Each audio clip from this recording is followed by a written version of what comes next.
That Southwest has announced executive leadership plans, and it will involve Gary Kelly becoming executive chairman early next year. Longtime CEO, following Kelleher, basically grew up at the airline. What a legacy Kelly's going to leave. I wish he'd call in right now. I mean, I salute him so much. He's going through hard. This guy's been tested and tried and came out the other side. And we always appreciate it when he joins us, 66 years old. By the way, may stay on as long as 2026 as executive chairman. Really? Has the desire, it says, to serve in that role through at least 2026 at the discretion of the board. So Gary Kelly giving up the CEO role, but executive chairman, remembering we need to, of course, distinguish between that and what we often see is not the non-executive status of chairman of the boards, whose role really is to just run the board, so to speak. But in this case, he's still going to have an executive function, similar to Bezos, for example, who will be executive chairman of Amazon when he steps down as CEO a few days from now. Executive chairman being the guy who therefore can be down the hall, looking over your shoulder and criticizing you and making you second guess. Yeah. So stepping down, yes, as CEO, but he will still be with the company for at least another 5 years, it reads. Well, as for Robert Jordan, 60 years old, first joined Southwest in '88, has served in revenue accounting, controller, VP technology, strategy and technology guys, chief commercial officer, led the efforts for the company's voluntary leave policy and early separation programs, which obviously were instrumental in keeping cash flow burn at a minimum during the pandemic. Phil LeBeau joins us this morning on this news. Phil, I wonder what more he can tell us about Kelly, his legacy, and Jordan himself. Well, let's start first off with Jordan. You hit on all the roles that he's played at Southwest Airlines.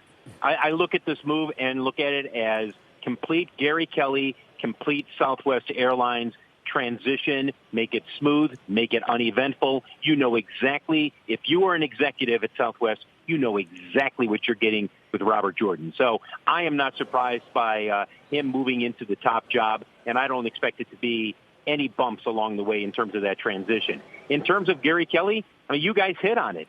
This is one of the true all-stars in terms of the airline industry in his career.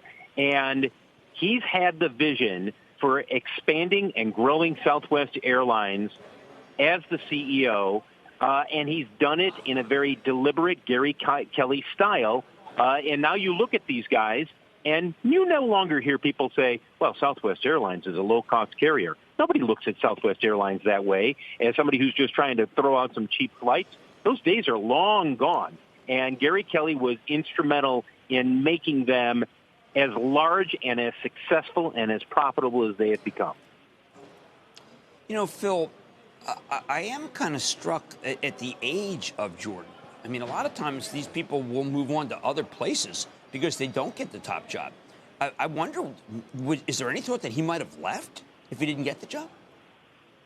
I've not heard that, but I'm not surprised that it's a very Southwest way, if that makes sense, Jim. And you know Gary Kelly, and you know some of the people at Southwest. So good. This is not the type of an airline or a company where the person who has had a number of jobs is saying, "Hey, I need to be the top guy, and if I'm not the top guy, hey, I'm going to leave. I don't need you anymore."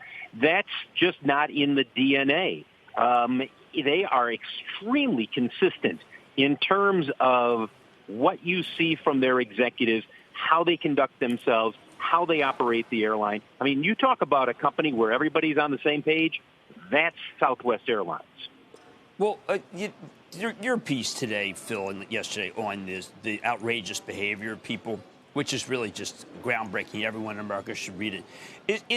Should watch it. Is there a way to determine whether some are better than others? Because I have to believe that Southwest knows that they've been trained how to handle this. That's a kind of thing that they know how to do.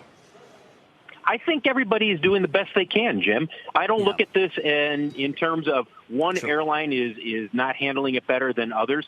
I think the bottom line is this. When we talked with the head of the FAA this morning on Squawk Box, they're fed up. They are completely fed up with what is happening here. And think about this.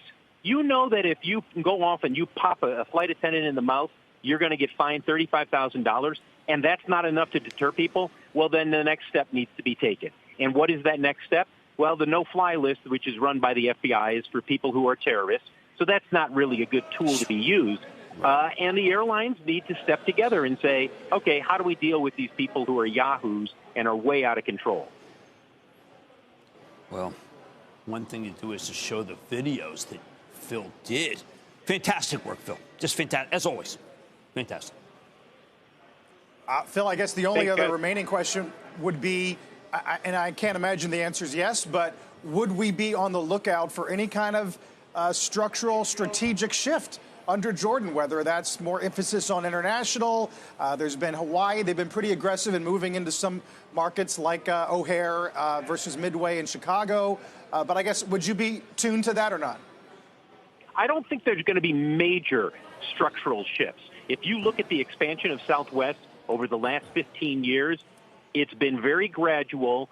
They will throw out little breadcrumbs, is what I say, where they'll hint at something, but it'll be years before they finally make the full move. Look at what they did with Hawaii. They talked about it for a long time before they finally made the full move. Look at their expansion now into airports like O'Hare. For a long time, Gary Kelly said, well, I wouldn't mind being in O'Hare. But they waited until it was the right time and the right opportunity. I expect the same strategy and approach under Robert Jordan. Shepard Smith here. Thanks for watching CNBC on YouTube.